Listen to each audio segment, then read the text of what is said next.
Bagaimana sikap kita kalau ada saudara yang tidak melaksanakan sholat? Pertanyaan jenengan ini bagus.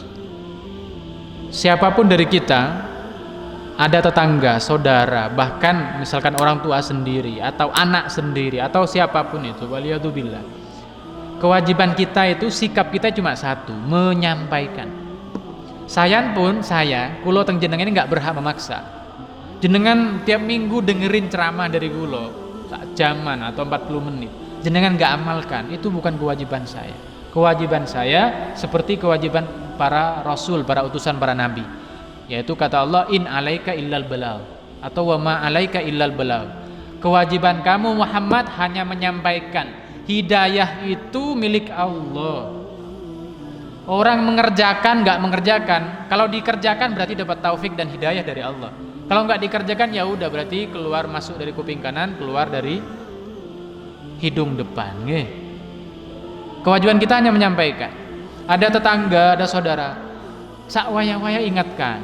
Suatu hari, Pak, tolong sholat lah. Jenengan kulol ini kan nggak selamanya kita pasti meninggal. Sholat. Apa wae kok ngati aku awakmu ae lho, gak jelas, uripe gak jelas. Ngempun, gak ada kewajiban. Yang perlu jenengan perhatikan, Rasulullah itu punya dua paman terkenal, dan beliau tidak masuk Islam.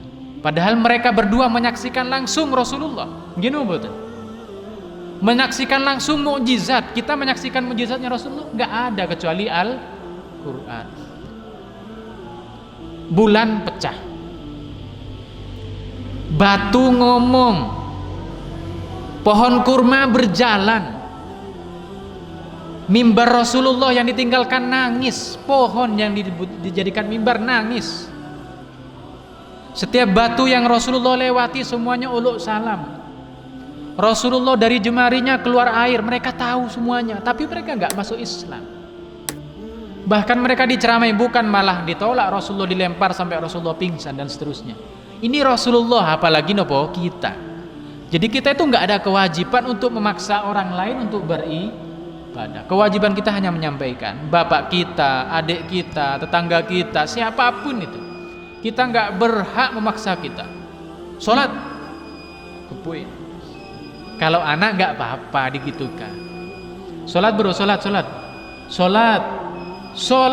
misalkan, silahkan, nggak apa-apa. Bahkan boleh dipukul, tapi jangan dipukul bagian yang berbahaya. Contohnya pukul bagian pantat sini atau bagian sini. Jangan sampai pentungan beratnya 20 kilo, yang pripun jangan, bisa dipenjara. Boleh kayak gitu. Namun pada akhirnya tetap hidayah itu milik Allah. Kita nggak berhak apapun.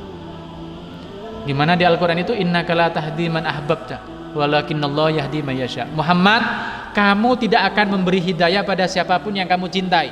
Hidayah itu milik Allah. Walakinallahu yahdi may yasha. Terserah Allah. Pamanmu nggak masuk Islam, itu milik Allah. Jenengan tahu istri Nabi sinten niku? Nabi Soleh apa Nabi Nuh? Istri Nabi itu tidak masuk Islam. Jadi kalau ditanya, Ustadz, sikap kita bagaimana dengan tetangga atau kerabat kita yang tidak sholat? Sikap kita, satu, mengingatkan. Kedua, dilarang dengan kekerasan.